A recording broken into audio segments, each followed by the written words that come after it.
my bullet for me daddy. Man of me daddy, daddy, yeah. And you're busy tonight, then you made me know what. Agenda, agenda, agenda for my baby.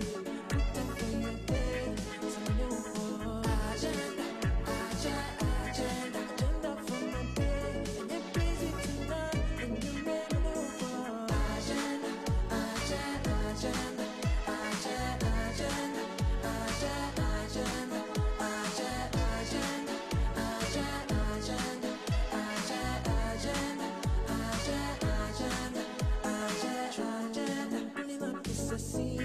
the trip is necessary.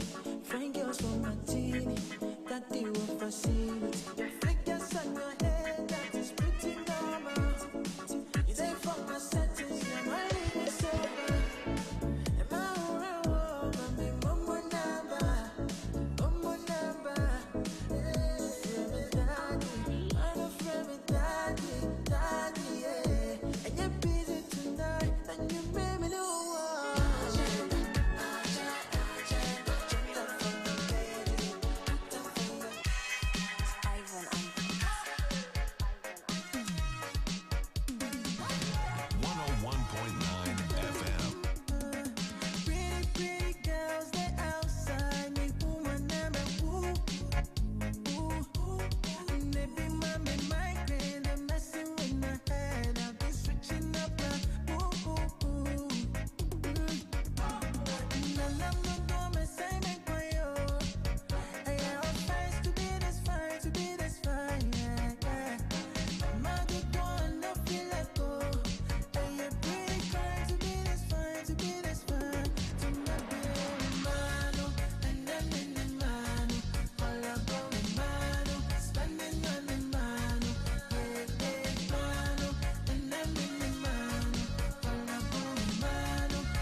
Highway 1019 is at 101.9 FM. Ladies and gentlemen, the time is now.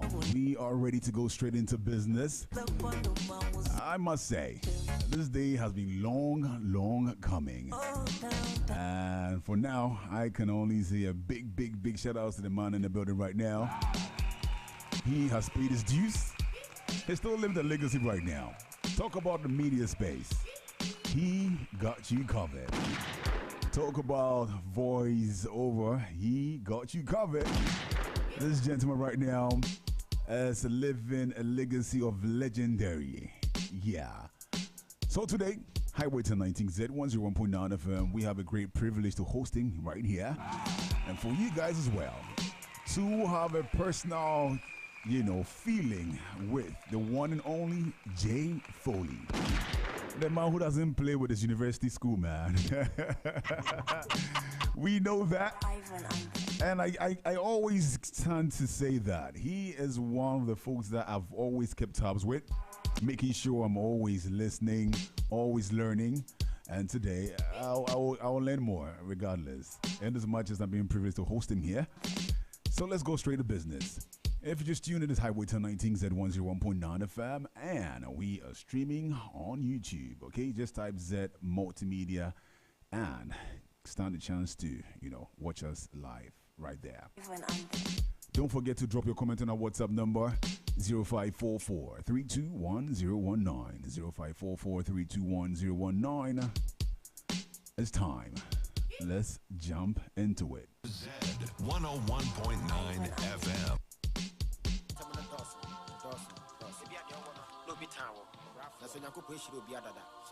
Now, you have more your team, my friends are still.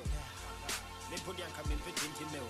The young dying one room, I want my cat hill. And 9% would be able to go make them in your daily mill. Then Pekka, Trotro Panyana. And I guess it would be so good and tell when you're man. And not meant to be in the deep. The Brahman Shada Capre, Minipa, one city crying, and Yana Broma.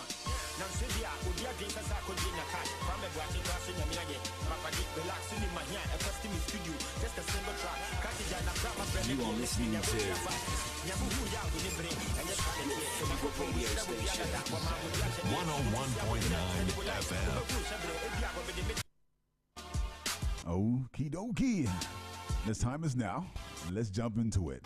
Ladies and gentlemen, it's the moment, it's the time. We need to erupt like the volcano, man. Jay Foley is in the building. Oh, man. More like Jay. Mr. Sticks. Oh, man. Oh, man. Oh, you know, right now I say, make I lose composure. Mr. Sticks. I'm highly, highly privileged to have you here. Thank you, in the studio. I mean, one first thing I want to really speak about is your humility before I even go straight into business. You have a strange, humble self. Thank you. And first time meeting you was last week. Yeah. And trust me, conversation was so epic. It felt like, you know, you're talking to a big brother like that with ease. Sits you down, talks to you, gives you one little nugget here and there. I mean, and I took a very priceless picture of him. The one we'll take for the studio self, I don't go mind. That one way, it didn't need me. But I want to thank you so much for honoring this invitation. Thank you. And it's a great honor for everyone here. So we give you a round of applause one more time. Thank you. Okay. Man like Jay Foley, I mean, we know that you are a strong pillar in the Ghanaian media space, but we have some Gen Zs where, you know, they don't really know who Jay really is. So please, I mean, in a nutshell, just give us. So let me shock you with one thing I'm going to say. Okay. You just heard that applause you just played. Right. Do you know the history behind that applause? Tell me. So let me give you some history. So when I heard it, just sent me back. Wow. Yeah. So I'll tell you, and I'm glad to hear that people adopted it. Right. Yes. And there are various presenters and hosts on radio who use this applause as well. Right. So about 2009, going to 2010. No, in fact, let me take you back. So about 2006, I had a collection of sound effects. Right. Okay. Handed to me by, I should think that was, if my memory might serve me right, it just might have been Jam Master J. I think JMJ. I think, you know, Jam Master J, the producer. Jam Master J, baby. Yeah. So I walked into a studio where he once worked. Right. And the machine that he once produced, I'm trying to remember if he was the one who gave them to me, but the machine that he once produced, Samini's, Samini, I'm just trying to remember. I think those effects were on there. Yeah. If my memory serves me right, it was him. I adopted that machine and I adopted those effects. Okay. So I had them with me for a minute. And from 2008, 9, thereabout, then Jeremy, who there was this lady called Jeremy, for those who might not know her. Man. There's a lady called Jeremy. She was one of very popular presenters. Was going on YFM. Right. When YFM was birthed. And she was a presenter there. Yeah. And then she wanted an applause that makes you feel like you're in a studio with an audience, a live audience. Right. It was number 49. It's number 49 sound effect on my sound effect lists. Okay. Files, yes. And then she took it, and then she started using it, and then it went on and on and on. Sammy Forson picked it up, and quite a number of presenters. So me walking in here, say. and you don't this. say. Yes, you hearing this? You're gonna hear it over and over and over. That's brilliant. So it became a very common, applause that was used on radio, and I'm glad to have been a part of it. This is a strong legacy. So when I heard it, I'm like, wow, Richard, this is good. Yeah, man, this is good. You know, this is good. Looking at every part of your life, from then Vibe FM. Yeah, I've had history, Yeah, then, every single transition when it comes to media spaces and all that. I follow. I listen. And growing up, I never knew what I was even doing. Listen to you, Jeremy, Trigmatic. I just didn't know what I was doing. And this style, this flow, this fluency, and these effects, sound effects, they just keep ringing in the mind. I'm glad. So when I came and say, Khalifa, I hope he gets for a year. He said, you already get them. So that's solid right there. Shouts to him. Yeah, Shouts man. to him. Yeah, shouts to him. And So, it's been it. yeah, so that's the history behind this applause. Right. And I'm glad to hear it on various platforms, you know. But just to go back to your first question, I mean, that's reintroducing myself, and I find that very important. Reintroducing myself to, you know, audiences. Yes, my name is Jay Foley. I started off, you know, as a producer, and when I say producer, as music. I used to do my rap bus way back, but I never hit. We're gonna touch on that. when I saw them, I'm like, wow. Yeah, so I love making beats, and that story is a whole story on its own. I don't know how long you have, but let me talk it out. So I introduced myself into anything entertainment through Hammer of the Last Two. Right. Years back. This is like year 2001 thereabout. Yeah, so 25 years ago. Yeah. I introduced myself to Hammer at Hash Studios in Awudome. Yeah. Yeah, and I went there because I had heard him release Obrafo's Paimuka in 99. And I was so intrigued. So I called him. And just like you're saying, humility, Hammer also gave me a lot of humility. Yo, man. And he was surprised for me to say that I wanted to learn how to make beats, because at that time, everybody who used to come to Hammer was coming to rap. So when I called, I was singled out, sort of. Right. And I showed a lot of interest in making beats because I wanted to play beats just like him. Right. So I went to see Hammer, and then Hammer asked me, yes, what's your name? And back in school... You were nobody then? No, there's nobody. This is just a young boy from Motown. Wow. You know, I finished Motown, about to go to uni, and I'm trying to make my way around, you know. Right. And then Hammer asked me my name, but at the time, my nickname in school was Johnny B. Oh. Friends used to call me Johnny B, because my real name is John. Right. Right. And Hammer was like, nah, listen, that name sounds childish. I have to give you a name. I'm going to call you Jay Foley. So change the John to just Jay and Jay Foley. And Hammer called me Jay Foley. Yeah. That was 2001. Big ups to Hammer right there, man. Yeah, and I kept that name. I just resonated with it. So I kept that name. It's still my name. It's just John, that's Jay. So it sort of gave me this closeness with Hammer. Hammer and I was like his prodigy. I was always following Hammer everywhere he goes. You know, he's rolling with me, and he introduced me to a lot of people, all the artists of the time. You know, the likes of the 4x4s, you name them, for Bradford, Tiny. Those times, Tiny was now starting his first album with Hammer. Right. You know, Kessie. I met a lot of artists at that time because they were all coming to Hash to find their way. Yeah. And it gave me some real good standing. So it was like an introduction for me into media. Most definitely. Yes, and I shied away from Hammer after because school took me away to Kumasi. Yeah, and you know, but still I was still making my beats. When I finished KNUST, that was like 2006. Yeah, and I came back to Accra. You know, my whole idea was let me just get my own studio and start making my beats. Within that time, too, I met cats like Trigmatic, Adam. At that time, there were nobodies. They were all just, you know, we're all underground boys. Right. Yeah, and then you name them, plenty Guru and all plenty artists. But so we formed our own clique, you know, and we used to record somewhere in Asylum Down. Through that, I heard of this guy who used to be a producer and a rapper with a team called Scallions at that time. Oh, so those days, man. Yeah, Scallions, crazy rap groups, crazy, headed by J So. Yeah. So I met one guy in them. His name was Elom Adabla. Okay. And he was a crazy beat maker and a rapper. His nickname, AK, is EL. So me, EL, Trigmatic, Jeremy. And then a guy called Wolf, who used to host Foresight TV those times when it was a 30-minute show. Okay. We were like a group of friends always hanging out in my studio.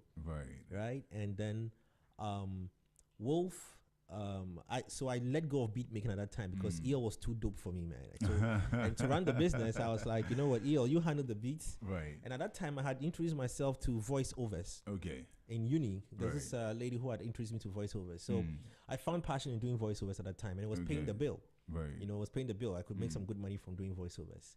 And so we set up a small company. We make beats, we make voiceovers. What was the name of the company?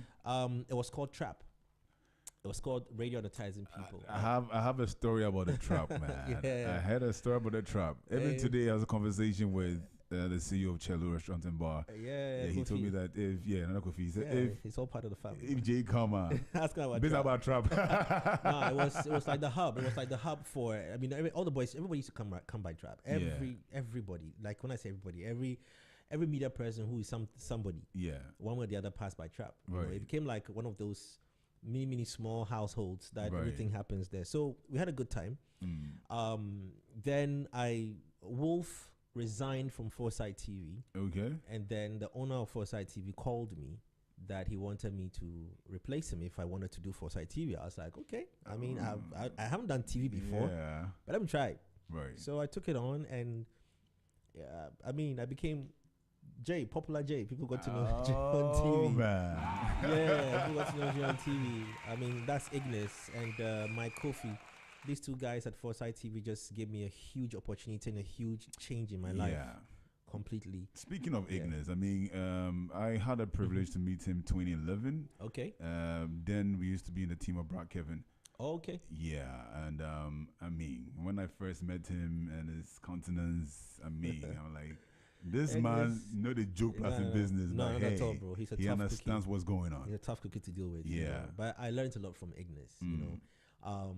So I mean that through that I grew. I grew, you know. I gave me experiences. Foresight TV sent me places. I always say that Foresight TV was the turning point in my life, you know, and gave me huge opportunity to expand my network, then my net worth, and then you know, build a brand J, and then my own, you know, my own passion for this media space. What was the Just- biggest part of Foresight TV for you that really you could tell that this was a big shot for you? I mean, the opportunities that you had. Yeah, I think learning how to be on TV. Oh. I started seeing the reaction from people who now wanted to be associated with me. And for me, learning to be in that space itself was quite overwhelming for a 21-year-old boy. You know, it was quite overwhelming.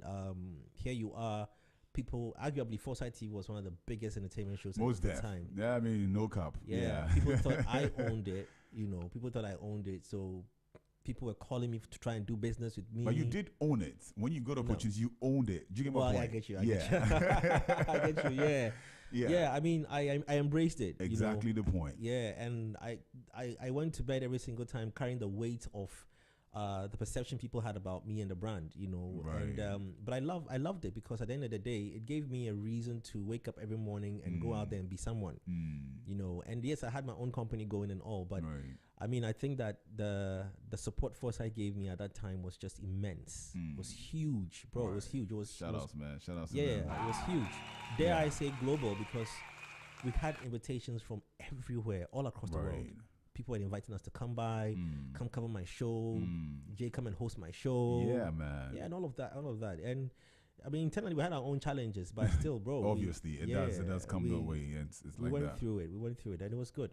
And I think it built me up to the place I found myself Right. in, you know, YFM and Live FM. So at that time, you had not experienced radio. I started doing Foresight in 2008. Right. And I had never been on radio. YFM started in 2009. They came to see me to produce station IDs for them. Right. So the famous IDs that people will hear at that time on YFM, official frequency for young. I produced all those liners. And then in 2012, what's it, 2012? Yeah, 2012, by then I had sat in for every presenter on YFM unofficially because I was a friend to the family. Wow. And then one day the MD, through a recommendation of some of the staff, Nana Kwame Osesap on the Knockers, Shout out to Knockers. Yeah. Oh gosh, you know. You finish the story. Yeah, shout out to Knockers, who was then the general manager, and recommendations from a lady called Miss Na, who was the host at that time. Or Yeah, the Miss morning Na, show. the morning show, yeah. Miss Yes, they positioned me as a programs manager for the station. Ooh. So it sort of gave me now an administrative insight into media, because I'd always been at the front end. Exactly. Be in the front of the camera, dress, come and talk plenty and go away. But now I had to deal with the numbers and the books and the sales and the commercials and all those things. Right. So I started developing interest in the administrative side of the media business, and I heavily invested myself in programming. Okay. Bola Ray came for me in 2000. From 2012, I left YFM in 2016. Yeah. Yes, and I went to Live FM also to become the programs manager there. So all these while you had dropped out from your beat making. Yeah, I had let it go. You I let it man, let it go. you I never let it recorded any Top Shot whatsoever. You. It's now that I'm actually trying to work something out. Okay. I've got a few productions. I was supposed to do a release with a production with what's his name, with RDJ. Okay. We call it a crazy song. Right. Yeah, I still make beats, but That's I solid. just haven't done anything to put out there now. Okay. I'll let you hear off air. Oh, I mean, I'm privileged, highly privileged, right there. So but it's not my priority right now. Okay. Yeah, but I let go of beat making because I found voiceovers and I found it to Right. be very lucrative space, you know. So, and I championed it because I think arguably the brand name J and Trap became synonymous to voiceovers. Right. And, you know, I've done loads of stuff for a lot of people. We'll come to that. So, as Bola picked you up from. Yeah, Live FM. I went to Live FM to become the programs manager. 5 months down the line, Bola says, you know what, Jay, this is incredible. I want you to Right. lead the brand. So he moved me to become the business manager of Live FM. So yeah, I was there. This one is a bullet. I know, right? so I manned Live FM for a minute, and Yeah. then I had to honorably bow out of the station. Yeah, so I left EIB, and then I went to multimedia. Oh, man. I know I've moved around, bro. Yo, man. I did. I spent about 2.5 years working I say indirectly because my engagement was through an agency to multimedia. So I was Okay. hosting the morning show Sure. called Prime Morning. Yeah. Yeah, and I was also on Hits FM, hosting a mid-morning show. I think after Andy Dosty, I come on Fridays. How's it feeling like for you wearing suit and tie for the morning show, like Bro, back to back, every like day, I know. But it was good because it changed my wardrobe and it Okay. forced me to a certain level of growth. okay, Not to say if you don't wear suit and tie, you don't grow. I get that. But I think the aura that comes with the responsibility of having to engage, because here is a guy who has been engaging entertainment hotshots for a very long time. Yeah, You know, I went with the BET Awards 3 times in and out. We came, you know, we had some exclusives there. right. And then all of a sudden I switched from complete entertainment into dealing with current affairs and all of that. It Yeah. was a hard switch, you know, but it was good. It was good because it taught me a different space, and I had to force myself to learn a few things. This afternoon on my way here, I was just watching a video. Shouts to KMJ. Okay, okay. KMJ is with multimedia. Right. And I see KMJ talking with, you know, politicians and asking tough questions on current affairs, and I'm Yeah, proud right. to see that hosts are able to switch in between. Exactly. You know, yeah, because I went through that same phase as well.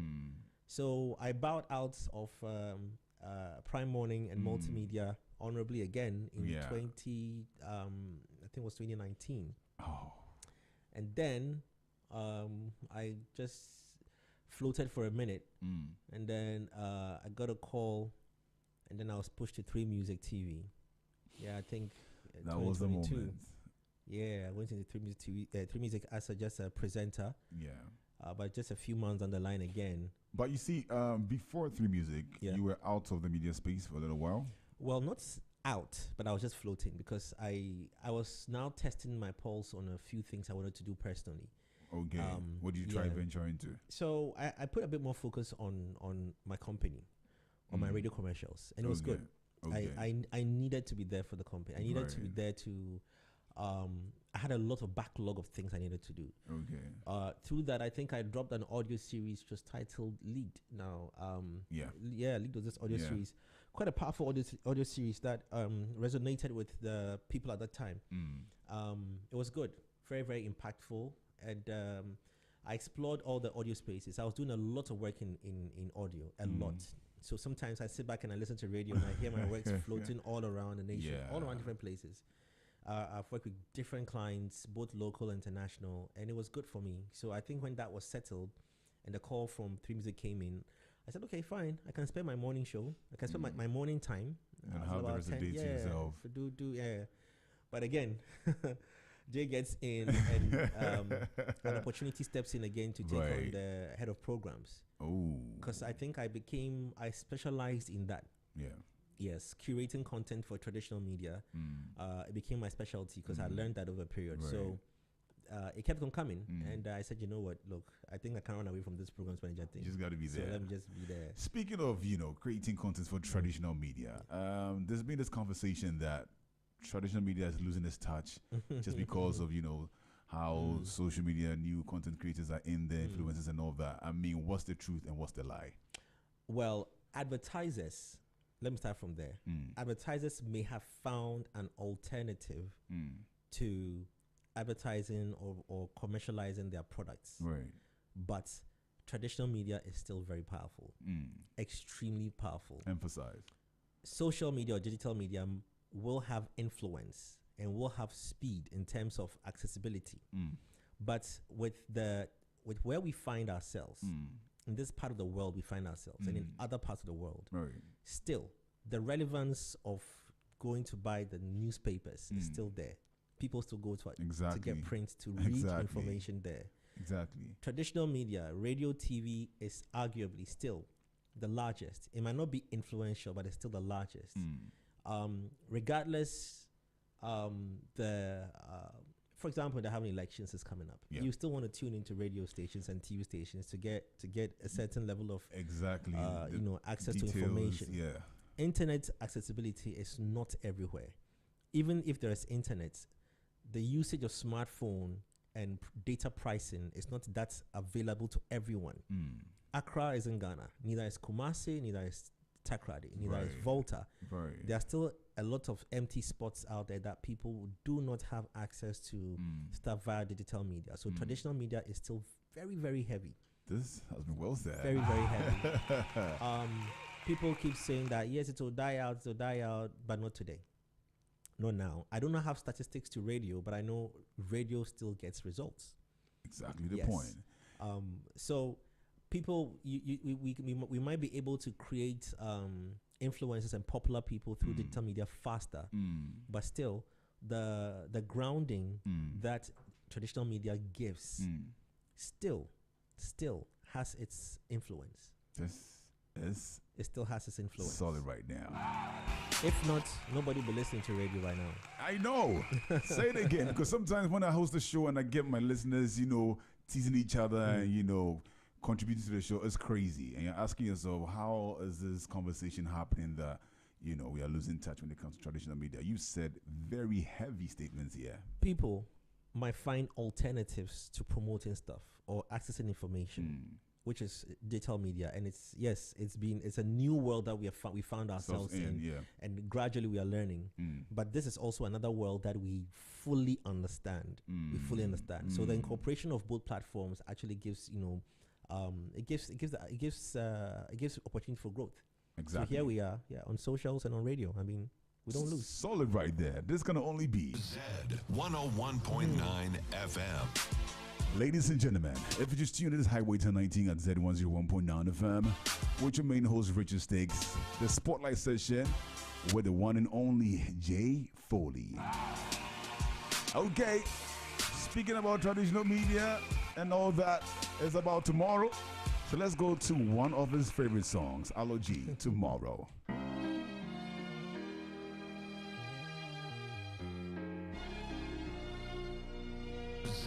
101.9 FM. Down. Counting my many blessings. I be ordinary person. Fresh show me many lessons. How you feel question? In times that we're going to share, you were blinded with your obsession. Now I got to be like the better person. I give you love, you give me trouble. Whichever come and move, combo. Bumpus. Do you see what pride done? We can't stick around that. Send me down and me hope you they yap. Tantrums, you they throw what I buy done. What happen when you know they see me like bro? We can't talk too much, it's a wrap. Talk to the end where I go back. Open him, I'm in him tomorrow. So believe, no more sorrow. Open him, I'm in him tomorrow. So believe, no more sorrow. Who flood to me, I wanna send my granny. Deep down undercover, don't tell like my mother, get up my way. stalking me every night and day. Hopefully they go rot and burn. They be up into me, I know they pay. I'll load you right there. Tomorrow is the song title. Count to my medicine. Boy, listen, I mean, Jay Foley just loved the song. And Not too much. one time I was just driving, I was just listening. He said, Charlie, that song, have you guys put a song on repeat before to listen to it? It's dope. I like that kid, man. I like that kid. He's Yeah. dope. Yeah. I mean, he made mention sometime that he started writing song at the age of 8. I'm like, yeah, yo. yeah. He's had his Yo. moments. I like the song, and I'm so proud of him. You know, he's come real far.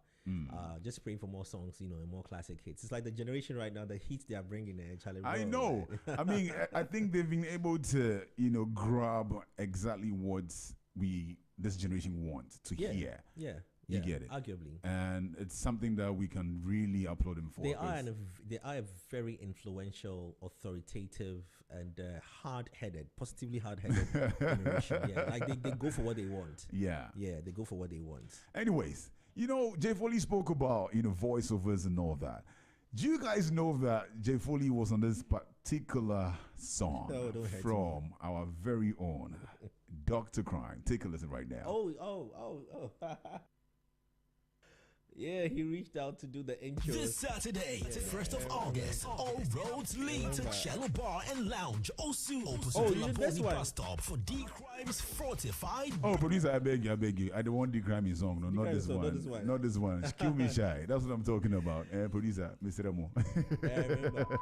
Hello, GH. We're coming to you live from the plush Cosmopolitan Season Coffee. I'm Jerry. Chase. People from all walks of life have gathered for the Gold Coast Idol.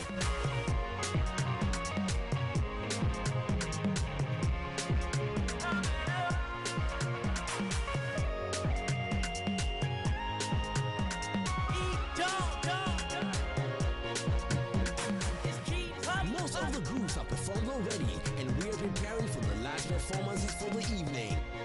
Ladies and gentlemen, next on stage is D Crime and the K-pop band. Charlie, You have it. You hear me, Charlie? Yeah, he does. You got it, right? Yeah. Yo, fellas, sing the song for the one you love. So this is the song. I mean, I don't want to play the whole song, but yo, Yeah, I remember. Introduction. I remember you did it like crazy. So D Crime reached out at that time. And the song he had released the audio already, and it was a massive hit, right? Right. And D Crime reached out and said, "Yo, Jay, you know I'm shooting a video at a place called Citizen Coffee, Oxford Street, at the time." And then he's like, "Charlie, he needs some intro." You know, something we should do something, you know, like you're a presenter signing in. I'm like, okay, Crime, let's go. I mean, hey, let's go for it. Yeah, let's go for it. Let's go for it. It was solid. I mean, did it take you like 5 minutes to do that? Well, since I'm a presenter, I know just like if you put us behind the mic, we just roll and roll. But these are they're good old times. I like it. They're good old times, you know. And one way or the other, I'm just glad that there was always opportunity to do something. But I want to ask this question. Yeah. Obviously, your voice is on this music video. So was there any point of royalties? I don't even want it, bro. Oh, I'm just asking. I don't even want it. It never came up as a conversation. The kind of relationship that crime and I are like family. Beautiful, man. Yeah, we be family. And not to say that I won't put business there, but I mean, there's no way I'll put such a conversation to my brother like D Crime. Nah. So you see, this is a reason why. How many years ago was this music video?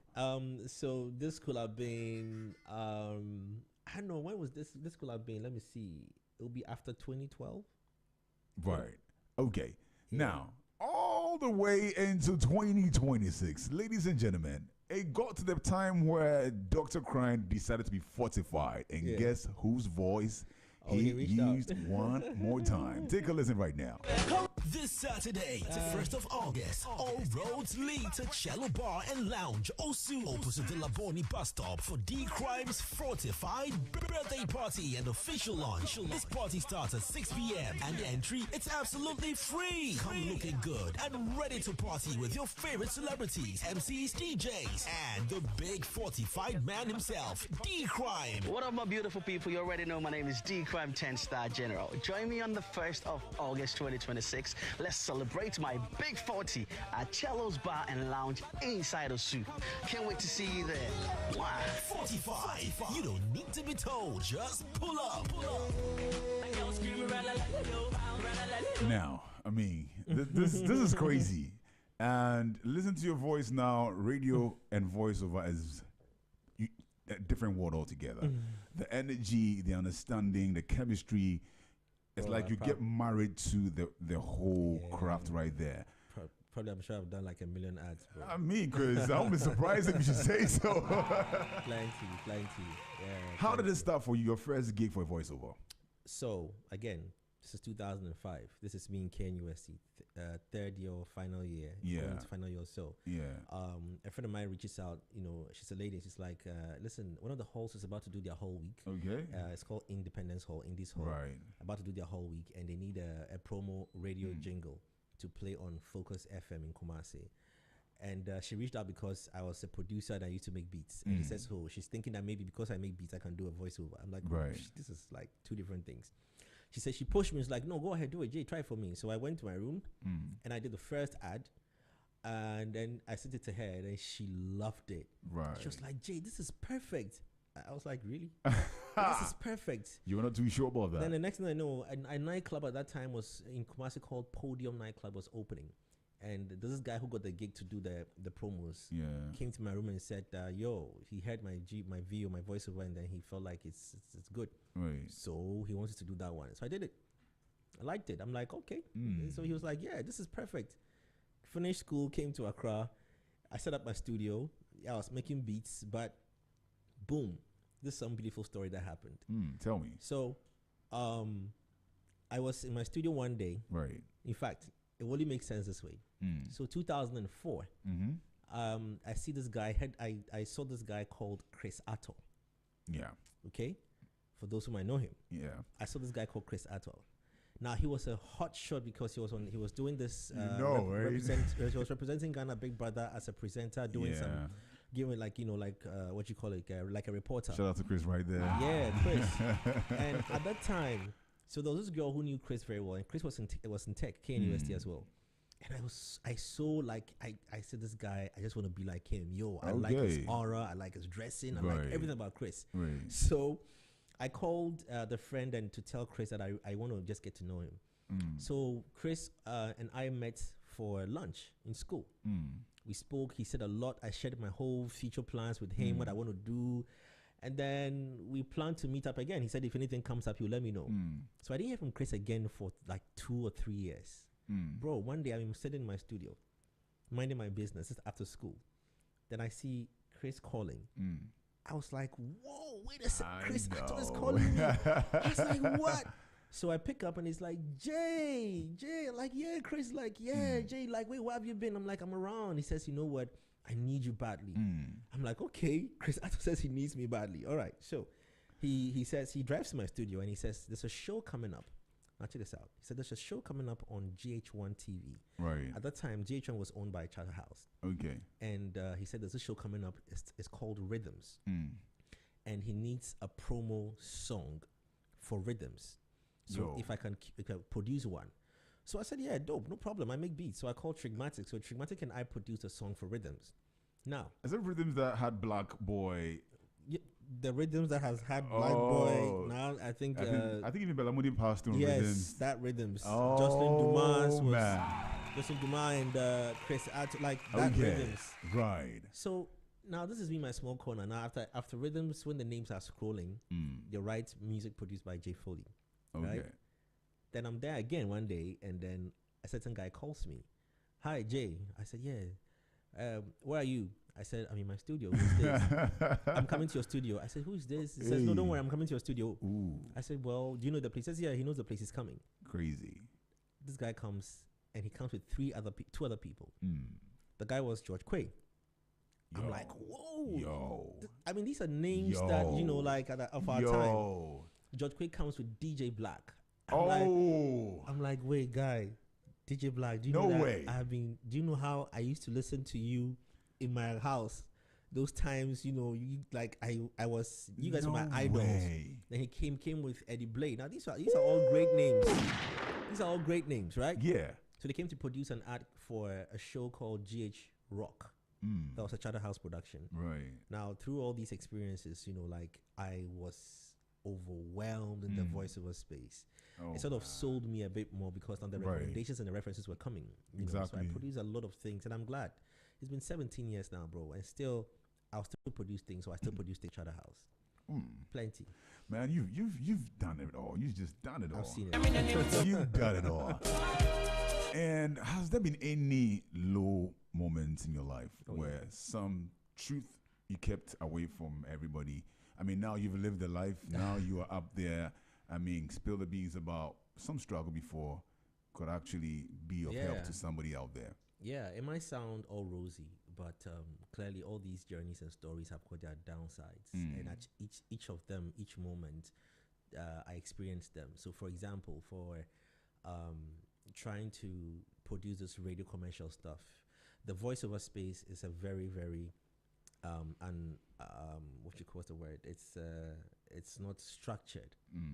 So voice artists don't benefit off the works they do as much as they're supposed to. I had agencies that I used to work with or individuals I used to work with that would downplay the works that you've done. If I run you through some of the works I've produced in this country, you'll be blown away. Right. But some of them took my work serious. Some too didn't take me serious. And for a young boy struggling, trying to make ends meet for yourself, trying to just earn a little off the works you're doing, for someone to either disrespect your job or not, place any emphasis on the things you do. Yeah. They don't want to pay you. You are chasing your monies for years. Yeah. You're calling them, they're not answering. To the point that I remember I went to this agency, right, advertising agency, and they drove me out.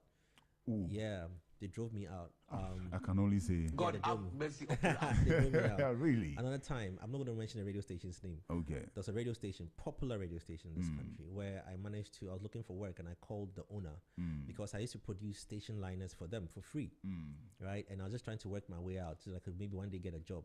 So Richard Stakes, I'm doing a liner for you. I've done for the station Z101 point. I've done so many things for the station. And one day I called the owner. I'm like, I want to get a chance to meet him, and then I can talk about if there's a possible enrollment into the company. Yeah. So he gave me a time. He said, "Oh, come through on Thursday. Come and see me Thursday morning, 9 a.m." Bro, I went there. I got to the reception. The reception was like, "Yes, how can I help you?" I said, "Oh, I have a meeting with the boss." He said, "Are you sure?" I said, "Yeah." He said I should come here at 9 a.m. in the morning. So I'm here. She said, "Okay, well, that's the office. You can go." Okay. I walked in. I knocked at the door. I had to come in. I opened. Yeah. The man was seated there with two other people. And then the first question he asked me was, "Who are you? What do you want?" Ooh. And I said, I'm the one that spoke to you about the job. My friend, walk out. Oh, no. Yeah. I was stunned, embarrassed. People were outside there. They saw me.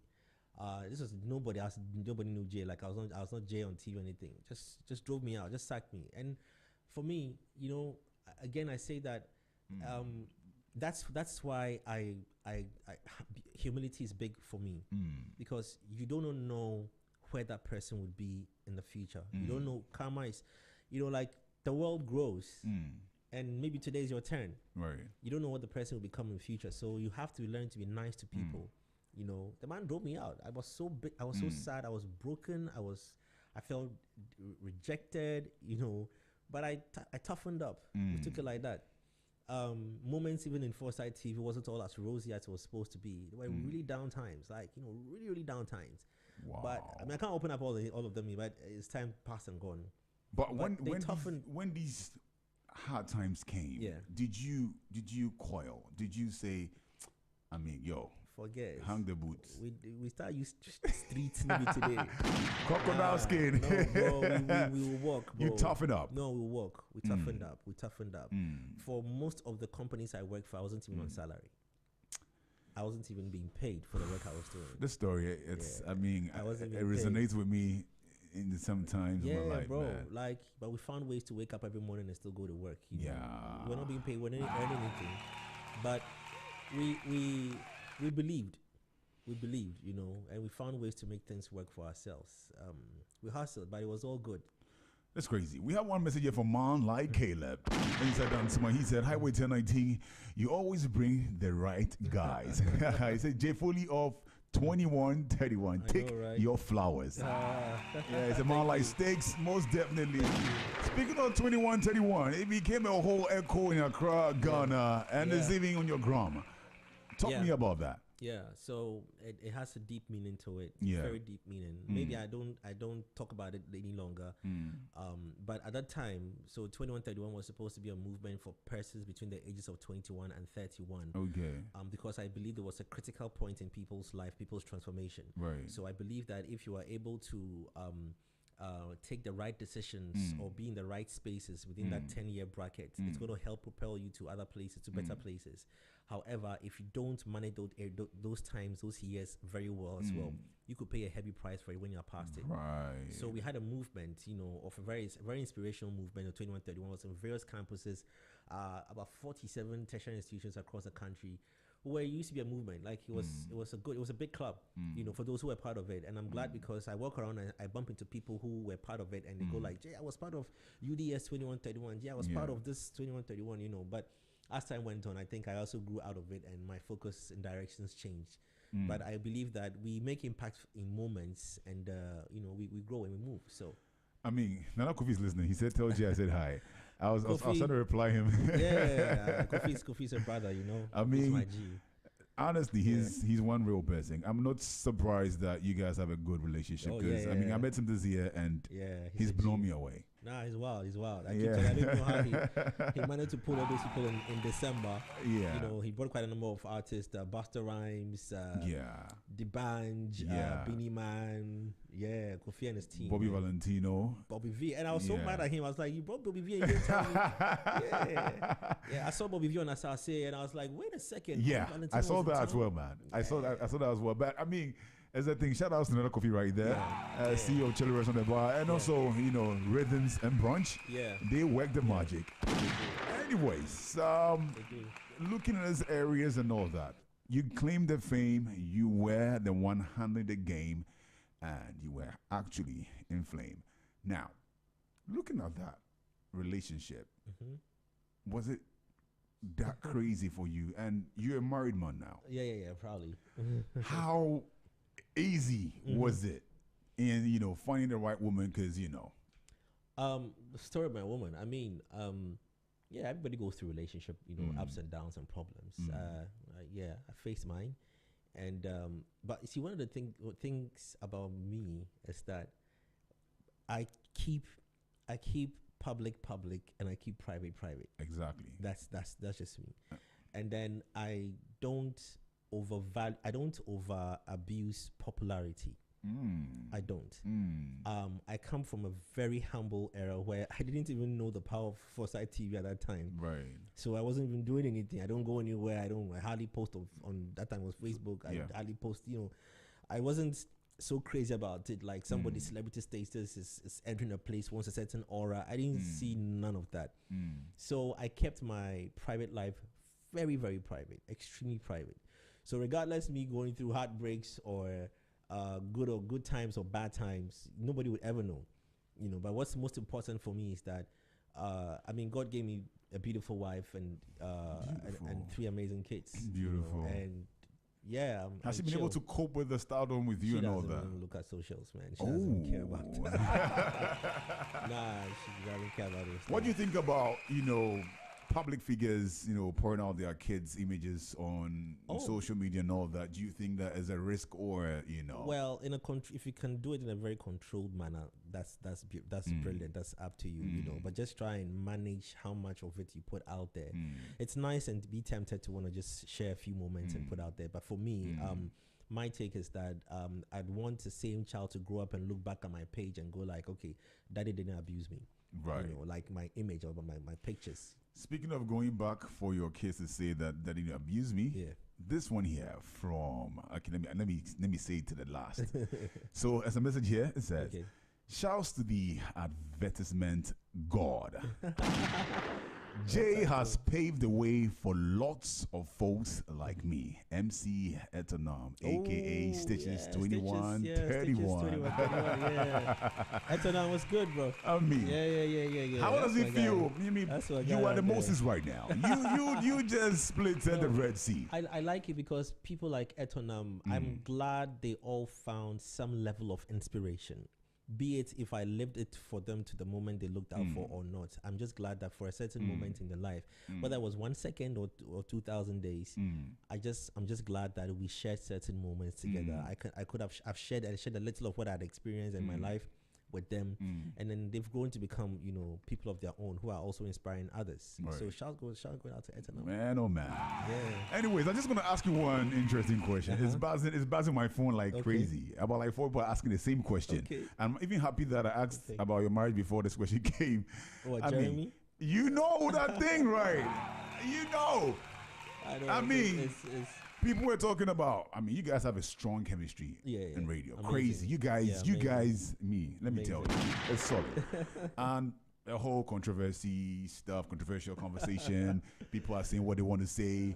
Yeah, a whole lot for those of who shenanigans and all that. I mean, just for those who don't worry, still. you're not the first person to ask me this. So Yeah. I got a fair sense of what is in mind. Look, the thing is, so first off, not lots of people even know Jeremy now because it's a whole generation. She's been very quiet off socials. Yeah, I know that. Yeah, she's been off socials for a very long time. I think we were talking about 2 days ago, and she said she had lost her voice. So I was just teasing her.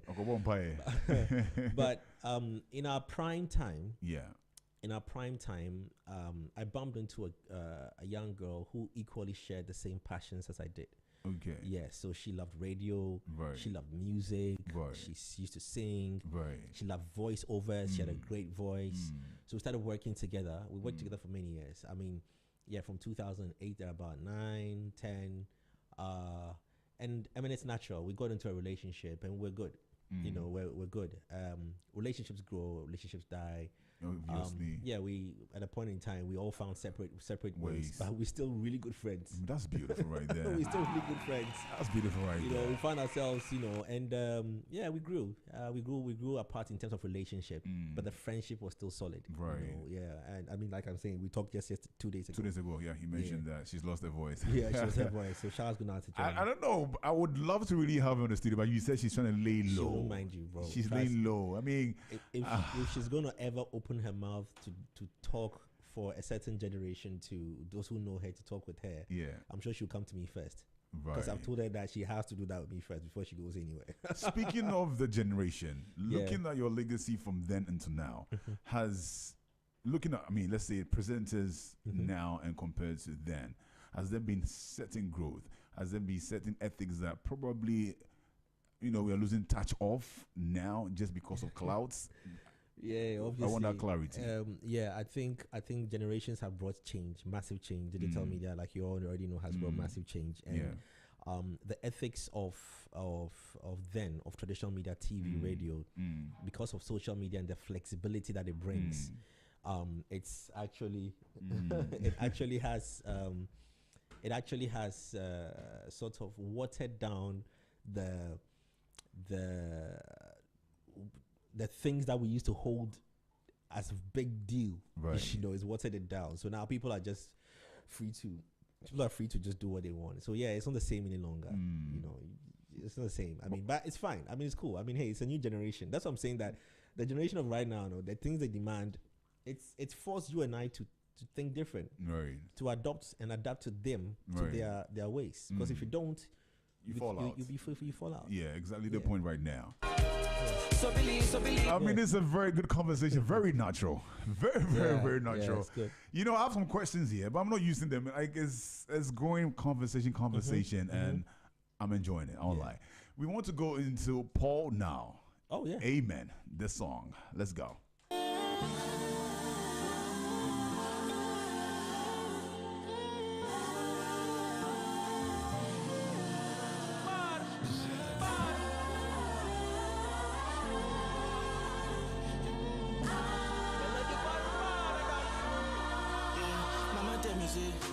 Many will rise, many will fall. Even come and kiss you. No say you got Jesus. I know they cry, I know they fumble. Steady run my race. Might be too much grace. Jesus, it's a long time coming. And you know me now with a move with a vibe like this. You go show me python teeth. Oh no. It's a long time coming. I'm in it right there. And you know me now with a move with a vibe like this. You go show me python teeth. Oh, no. Amen. Amen. Thank God for my life. You have a strong relationship with this song. Yeah, bro. Yeah, tell me. D Block comes into the studio for an interview. It comes to this guy called Paul. Now I don't even know him from anywhere. Yeah, and he plays his songs. And for me, I've come to appreciate and understand music a lot over all these years. So when I heard the song, I was like, wow, Paul, this is a crazy song, and you're good. Paul shares a story with me and even gets me more emotionally connected with the music. Wow. And it becomes my sick tune together with Allergy's song. Yeah. Every blessed moment. Every blessed moment. Right. This one here from EBM. Ebenezer from Medina, he says, oh, lovely conversation. I mean, this is what we want to hear, and you guys are giving it. I want more to come through. But just in case you want to really tell Jay something, okay, let me open the phone line so you can call me, all right? 030-395-6641. 030-395-6641. And if you just tuned in, this is Highway 1019 Z 101.9 FM. With your main host, Richard Sticks, with a living legend, I would say, yes, one and only Jay Foley. You've got a very good voice, you know. Oh, right? tell! That, oh, right? I'm humble. Oh, but you know that, right? You know that. No. The baritone is oh, no, I want you to father me in this area. If you shave it up, you can make money. Oh, speaking about that, so can someone have an ordinary voice and still become a successful voiceover artist? Well, there are people who have got exceptionally good voices like yourself. Oh, thank you. Yes. Thank you. But I've come to believe that every person has a particular product that his or her voice can be associated with. Okay. Yes. So right. I like doing promo commercials. So you hear it all the time. You go like, oh, this voice is okay. Right. But maybe if I go and try and do an ad for a bakery or another product, maybe it might not resonate well. It might think that this voice isn't good. But everyone has got a particular product or service that his or her voice resonates with. So we can all be voice artists. Speaking of that, how much goes into that? And when it comes to payment, has there been any time that be like, hey, your money not be too much, so maybe just go there somewhere? Or payment structures in voice artistry in Ghana is terrible. Ooh. Terrible. Yeah, bro. You can do a job in January, you'll be paid in March or April. Ooh. Yeah, it's terrible. Because everybody is clamoring for the money, when you try to overcharge rightfully, you may not get your money because the client might find another person who would, do it for less and probably even better if you're not lucky. So that's crazy. It's been terrible. That I have to be very frank. It's been terrible. And people over the years have tried to shape up that place, but it's never worked. It's never worked. So what do you think, if you had the power to make some changes, what do you think will be that Midas touch? I didn't want to let it out now, but with the years of experience in the voice over space, I found one more attempt to try to sanitize it. And I'm just about to release it September 21st. Oh. So if it works out, then, because I tell you what, because of the introduction of digital media, the people who are really getting benefits are people who do, look at all these applications we use to do editing and pictures, and so platform owners are making so much money. If you have a platform, if you have an app that can design, if you have an app that can alter voice, if you have an app that can, they're the ones who are making the real money. We are just consumers at the top of the food chain. But if you are smart enough to develop platforms that people can leverage on to create, that's where you're going to make the real money. So I'm sure I'm hinting you on what I'm talking about with voice artistry and what I'm looking at doing. So 21st September, releasing the platform that will allow voice artists to create. What's going to be the name of that platform? I have to hold on.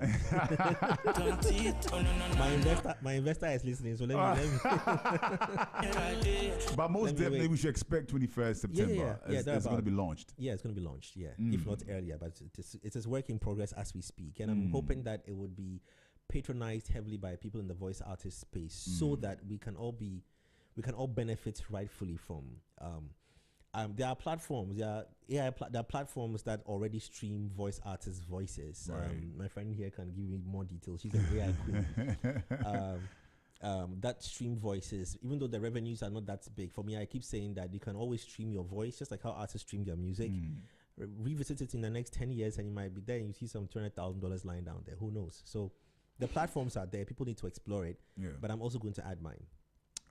Jay, I mean, you were just, trying to you're like this savior, these heroes that live in certain generations that become a legacy. Because, trust me. I tell you, let me chip this in quickly. So, one time that I felt like, wow, Jay. You see, for Stonebwoy to stand on that stage a few weekends back and see the thousands of people before him, for Sarkodie to stand back and see all the hundreds of thousands of people, at his events, for Shatta and the names are endless. I tell you that there are moments in our lives that humble you. For me, it wasn't about numbers. It was something that happened. So I went to Germany and in 2012. And I went there on a ticket of multi-choice, I think so. Yes, multi-choice Ghana Limited, and I went to cover the European Music Awards. Okay. So it was 3 days. My visa they gave me, the embassy gave me 3-day visa, bro. 3 days. I literally asked the consul like 3 days. Like what? He says, well, you said you were going for an event. When you finish, just fly back. Okay, no problem. So the day I landed, that evening, there was a meeting with the president of Viacom. Viacom Network is like the custodians. They own all this Nickelodeon and BET and all these platforms. Huge. Okay. So I met the president together with some other people. We're having dinner. At the dinner, because of my experience at Foresight TV, where Ignis tells you that, Charlie, you're a soldier. These are the words he uses. You're a soldier. When you see opportunity, grab it. Grab it. So we're having dinner, and then I stopped eating. Everybody was talking, chatting, laughing. I stopped eating, and I went to set up my camera and my microphone, my tripod, everything in the corner. Then I went to the PA of the president, and I said, can I please, I have just a 3-day visa. Can I please get a chance to interview the president? Right. So she went to the president and spoke to him. And the man was like, oh, okay, no problem. So I had an interview. Now check this out. I had an interview with the president of Viacom. It was great. We had a good chat. Yeah. I come back to Ghana. 1 year later, I'm sitting in a taxi around 37, going to Osu, minding my business. I think I was from YFM. Then I get a call. It was a French number. Okay. I pick up. This is a year later. I pick up. Hi, is this Jay? I'm like, yeah, this is Jay. Oh my God, I've been looking for you. Oh, you don't say. I said, okay. Who's this? Yeah, he says, well, my name is Allison. I'm like, Allison. He says, yeah, Allison. Remember a year ago in Germany, you spoke to me to talk to my boss, remember? I'm like, yeah, Allison, He's like, yeah. All of a sudden, just go up like that. He's like, well, I had to chase your number again from the team at MultiChoice. Yeah. Jay, the BT Awards is coming up. Would you want an all-expense paid trip to come for the BT Awards? I'm like, what a question. God. I'm like, what a question. This was 2013. I'm like, what a question. She said, yes. I said, wait, so did you say all expense? He says, yes, all expense, front row ticket to the BT Awards. I'm like, this one, yes, shout. Jesus! But guess what? So the event, this info she gave me, let's say, was on Friday. Yeah. The event was on the following Friday. Right. She says, do you have a visa? I'm like, no, I don't have a visa to the US. She says, well, okay, we'll try and send you all the documents you need. So they sent me everything. I applied. I went to the embassy and they refused me. Ooh. I got to the embassy the following week, Wednesday, and they refused me. And I was heartbroken. This was an opportunity before me to meet everybody who was somebody. Yeah, exactly. Wednesday. Now, as I was walking out of the embassy, I bumped into a lady, and she said, Jay, you didn't get the visa. I said, no, I didn't get the visa. I'm so sad. She says, you know what? go and apply again. So I went back and I reapplied. I got another date. And guess what?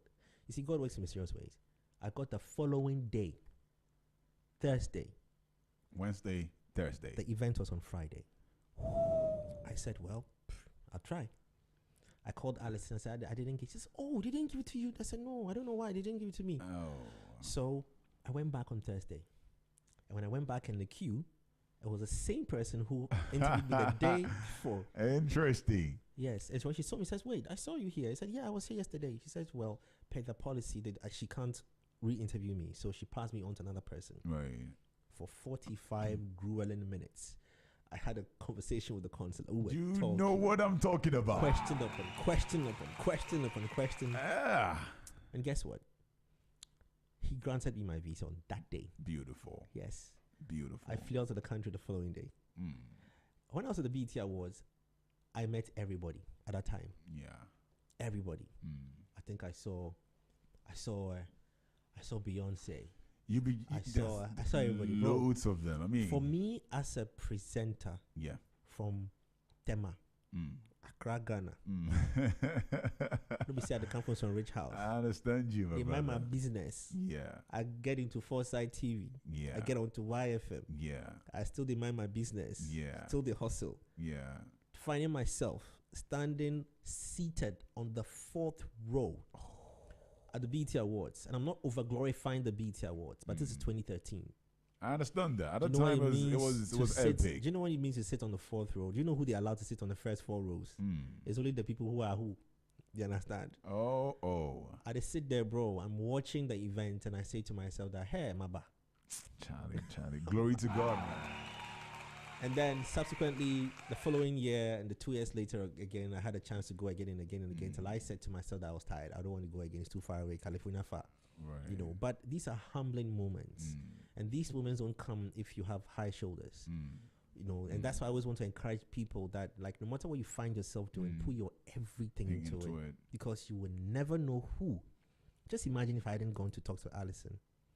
Just imagine if I didn't stop eating at that moment. Right. Just to go have a conversation with the president.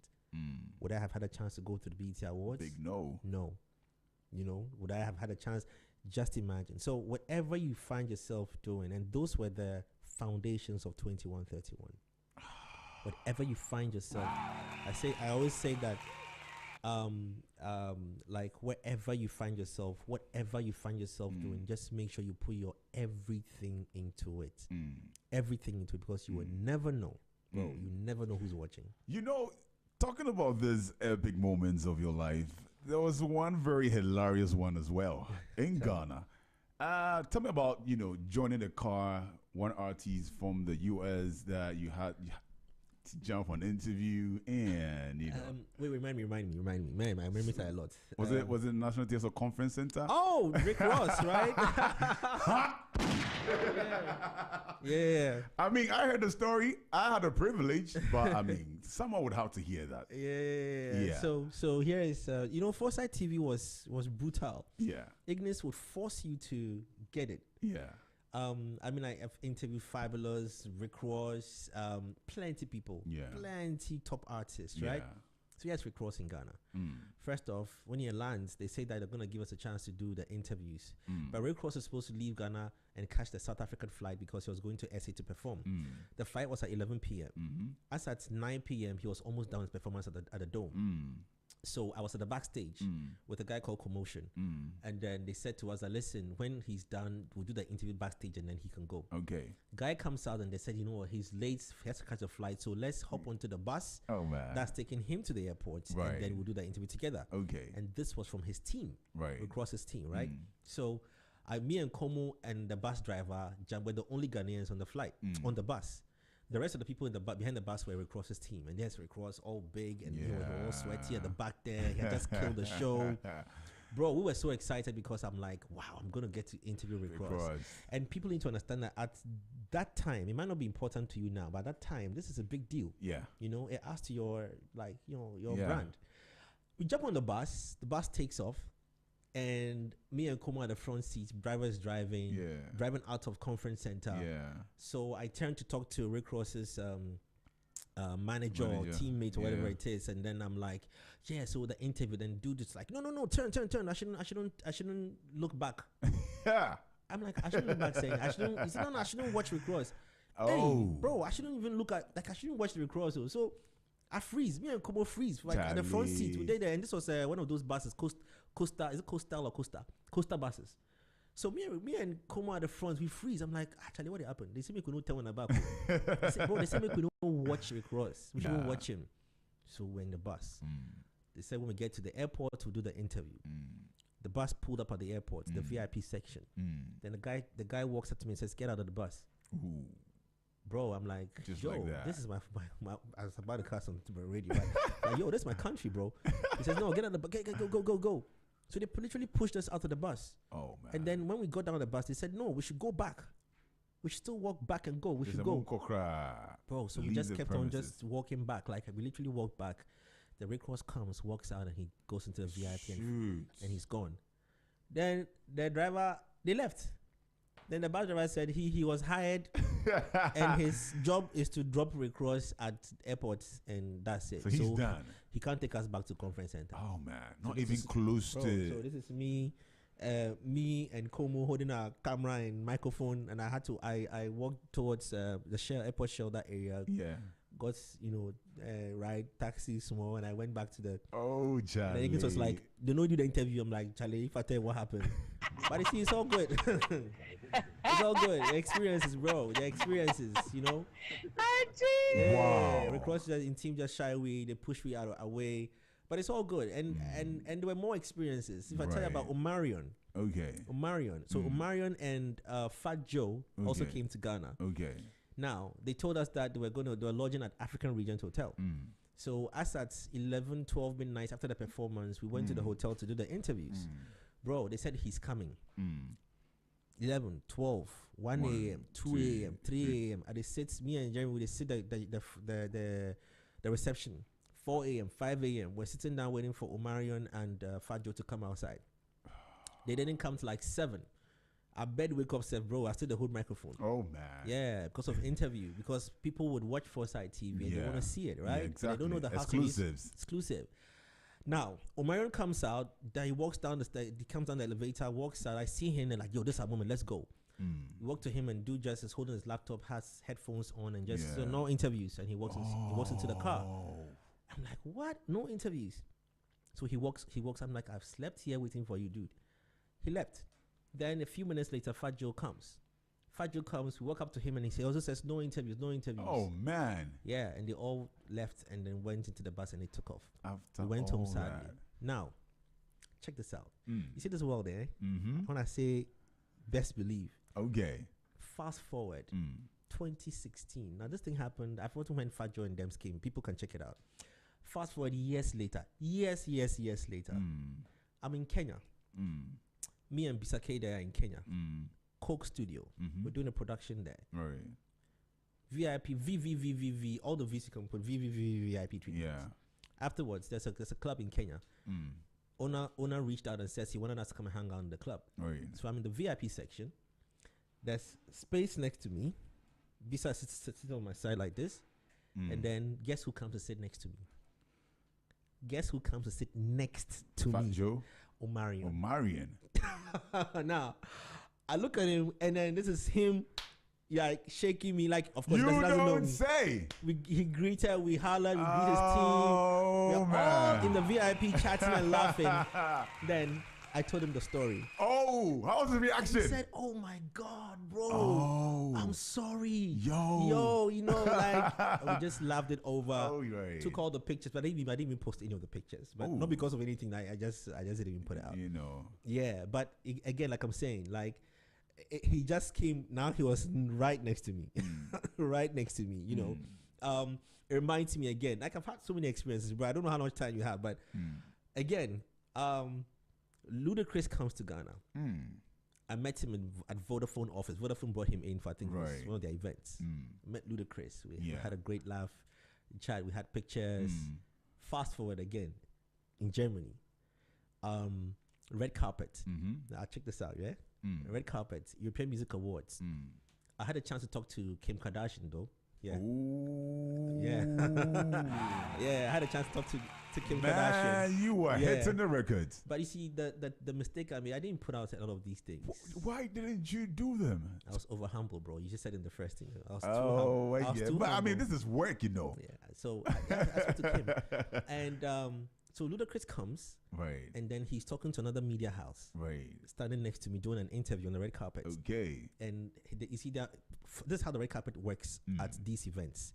So the managers come around to come and check which media houses they want their artists to talk to. Survey the ground. Yes. So they'll come and say, okay, media A, media B, media C, Kim Kardashian is coming, he'll talk to you, you and you only. Ready? She's coming, 3, 2, 1, then she comes on red carpet and they do the interviews and then they go. Right. So if you don't have that influence, bro, they won't see you.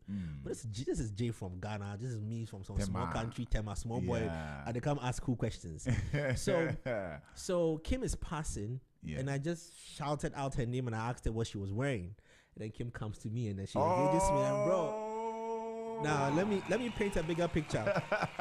This is not me holding a phone doing Facebook Live or anything. Okay. This is me holding a camera, Canon 5D, and then my microphone, and then I'm doing everything myself. So she leaves. Then Ludacris is standing next to me, right, doing an interview. Right. So I poke my microphone into where he's doing the interview, and then one guy comes to push my mic away. That no, don't bring your mic in there. Who the hell are you? Like, of course, I don't want to talk about racism, but I believe it was a racist attack on me. But I kept my composure. So when Ludacris was done, he came to me and then because I think I don't know whether he has seen what happened. I don't know. I know I don't know. Right. But he gave me a little audience. Then I pulled out my phone and I showed him the picture. He was in Ghana. He was like, oh yeah, I remember you, blah, blah, blah, blah, blah. Again and again and again. I'm like, at least. We just hard at the same time. At least. This is crazy. Yeah, at least. But you see, meeting all these super duper stars, it sort of fulfilled me a bit more in my career, because I kind of felt like I spent a good chunk of 20 years plus interviewing people. That's beautiful. And, these are moments that come and go. So I have a message for you. As I have a way I address my listeners. Okay. George from Tema. Okay. George from Tema. George from Tema. He says, Mr. Sticks, many times when we picture certain careers, we see the gifts and the glamour. I would like to ask Jay about disrespect. What was the most disrespectful moment you experienced, and how did you deal with it? Event organizers. Before I localize it, let me start international. I jump out of a plane in a certain country. I just don't want to spark controversy. So pardon me. I was almost the only black person among white people. I was singled out and brutally engaged and interrogated by the immigration. Yo. I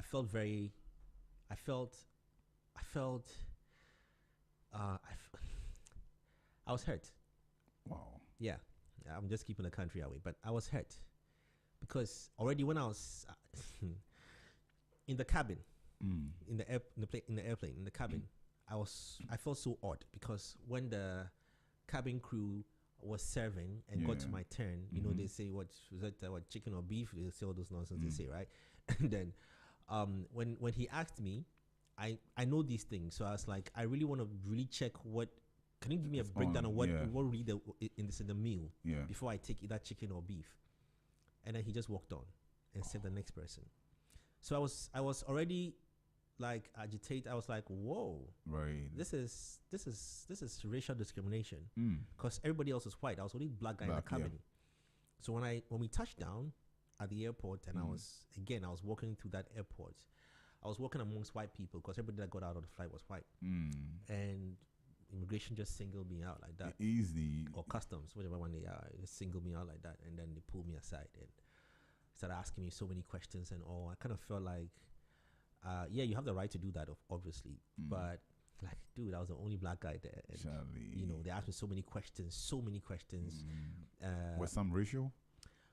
There were no racial, but there were legit questions they were asking. What are you doing here and all those things, right? But the way they singled me out, bro, I kind of felt some way about it. I felt very uneasy at that point. But that's that international side. And then back to the event organizers. Yeah.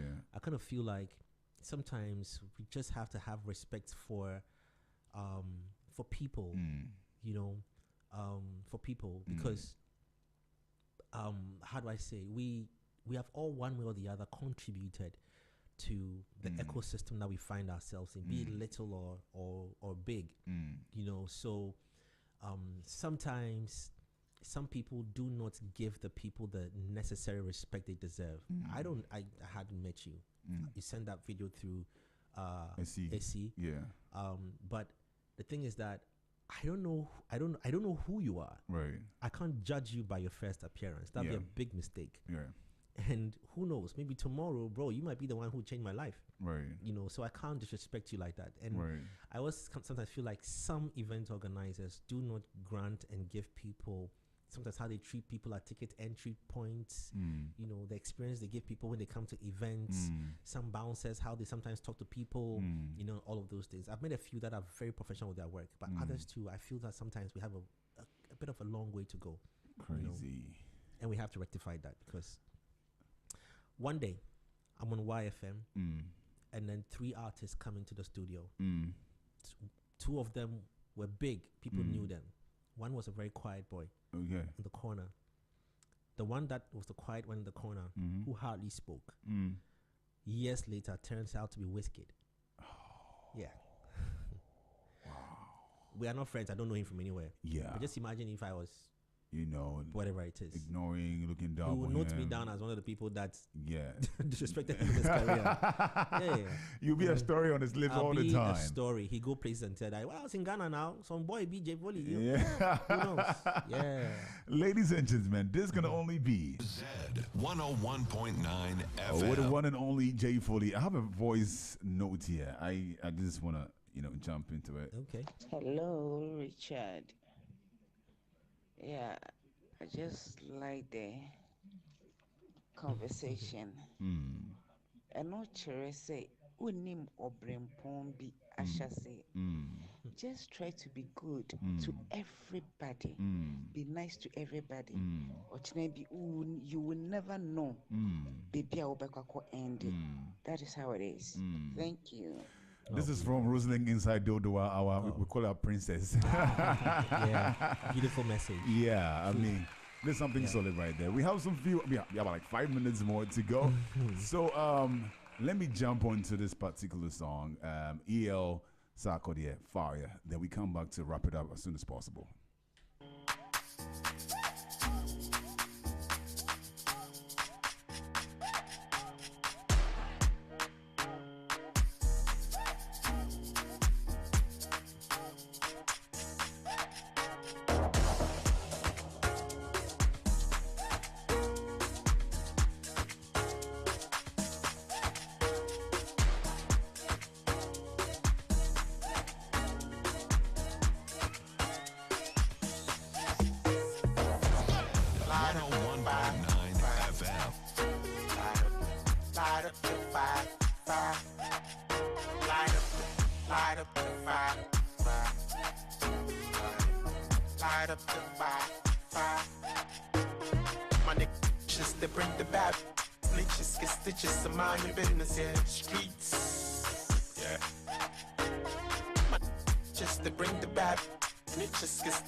konoko. Namo hano tilio lo mi belimo for the gama mi ololo. Empari ball me omomo. More money, more girl coming King Solomon. Honestly, I wish we could go full for the song. Time is up, bro. Time, yeah. So I need to jump on this real quick. This is going to be some fire questions. Okay. Sure. Where? Okay. See, I turn my mouse upside down. Okay. Okay. Who? Oh, John Fontema. Okay. Over the years, I've not been impressed with. Okay. So hasn't been impressed with Jay. Yeah. No. So he's saying that I personally don't like Ghanaian event organizers. Oh. Yeah. And he said over the years, I have not been impressed with even production. I think we have a long way to go in terms of quality and the time. Every event is late in Ghana. And I mean, what bothers you most about events in Ghana is crazy. And do you think we can catch up to the, the big ones abroad? It's crazy. I know that this is going to be a topic for another day. Yeah. Now, bulletin questions. I mean, football club. Man, I don't follow any of those things. But I mean, if it's Ghana playing against some country, I go support Ghana small. Okay. So, one celebrity you can, recommend to be on the show. Here. Yeah. Wow. Bring Berla. Bella? No, Bella Mundi. Bella Mundi. Okay. We'll have a conversation about that. One artist you worked with that you really enjoyed? That I really enjoyed. One artist I worked with, I've worked with a lot of people. Wow, this is hard, bro.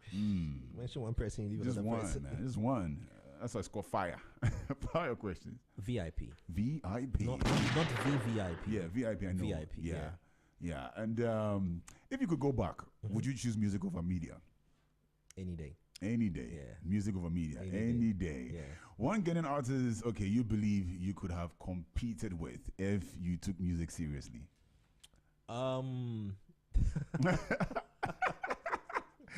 Thinking about it makes you laugh right now. Yeah. Competed with.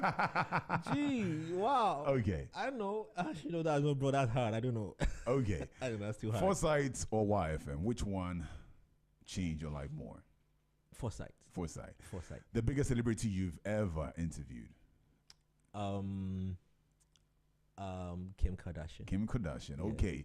One interview that made you nervous? What's her name? No, not Trey Songz. No, it's a lady. In fact, sorry. Amber Rose. Amber Rose. Was it her personality that intimidated you? Because she's got some flair. I was so confused, bro. When I saw her, I was tired. I was very tired. Okay. And I was so confused. And when I saw her, I froze. She's full of glam. I froze. She literally wasn't like, dude, like. I was asking questions that didn't matter to her. And she was watching me like, this guy, if she could speak tree, she'd say, I can't with Jimmy. Okay, one person you can call when you are in serious trouble. Who would definitely appear immediately? Oh, my brother. Your brother? Yeah. Okay. One career decision you would change if you had another chance.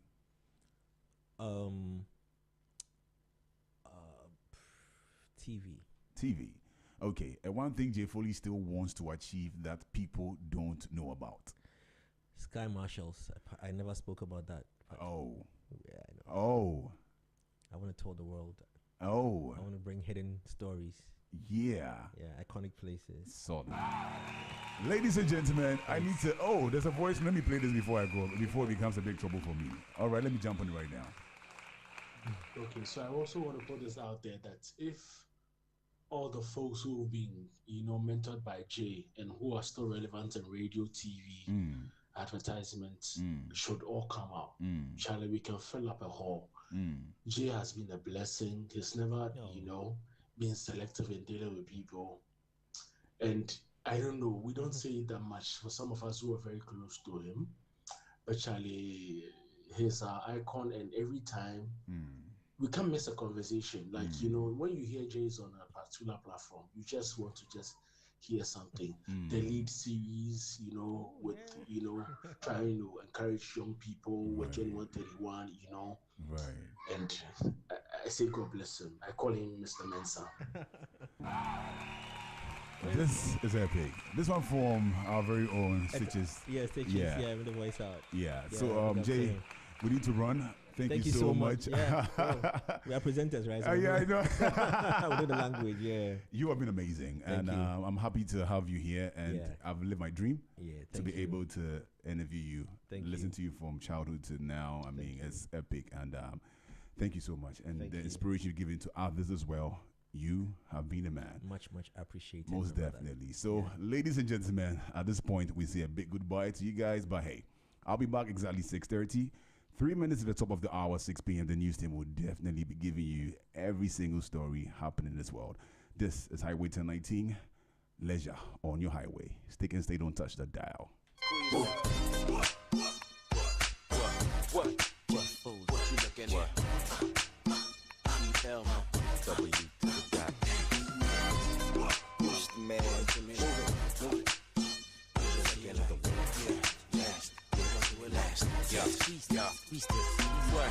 I know you know they like me, Charlie, because I came along and snatched your wifey, Charlie. Now you in my face wanna fight me, Charlie, with your Tabo, Kwando, and Tai Chi, Charlie. But y'all can never do it like me, Charlie.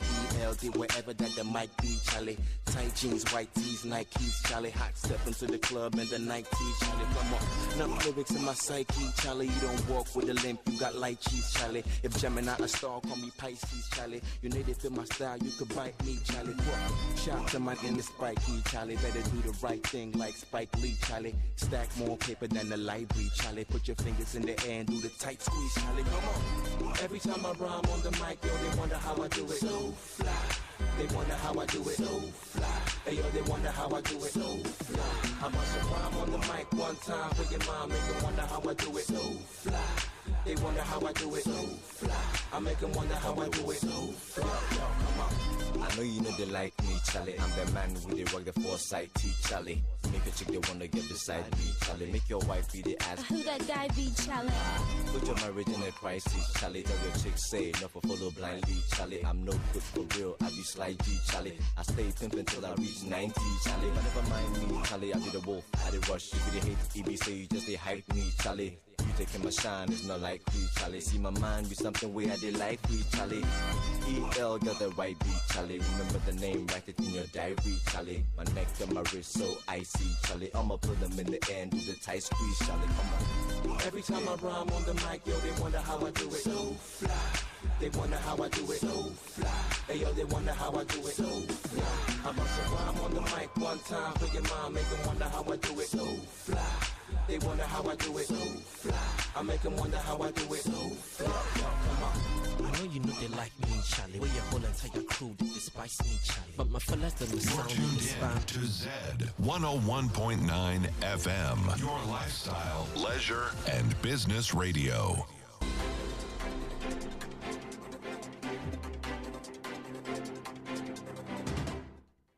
It's 1800 GMT and this is Z101.9 FM. Good evening and welcome to Z News at 6, coming to you from number 6 Anyete Avenue, East Legon, Accra. Coming up in our headlines, economists raises concern over cost of gold purchase program. We did all of this to make it a bit more competitive. Beyond that, if you look at the price ultimately that we're paying for the gold, right, to the extent that, as the IMF also indicated, that the price at which we're buying gold became one of the highest in the region. Also, Minister for the Interior says Ghana removes over 3,000 irregular migrants in 2025.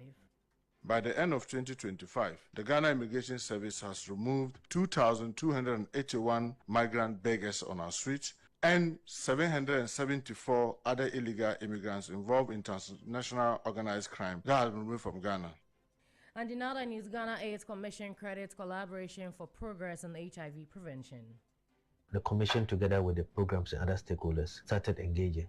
So the stakeholder engagement, so we had complementary activities that we jointly ran together and raising the awareness to people. We have detail of these stories and many others coming up your way shortly. To stay with us, I am Praise Bell Rosamond Labi.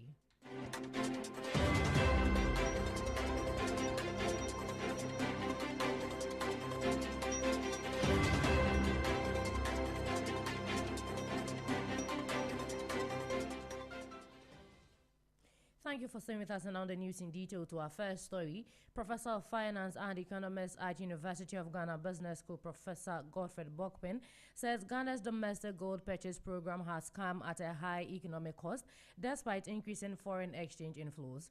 He says the program used competitive exchange rates and high gold purchase prices to attract suppliers, with prices reportedly becoming among the highest in the region. Professor Bokpin warns this could have encouraged gold smuggling into Ghana.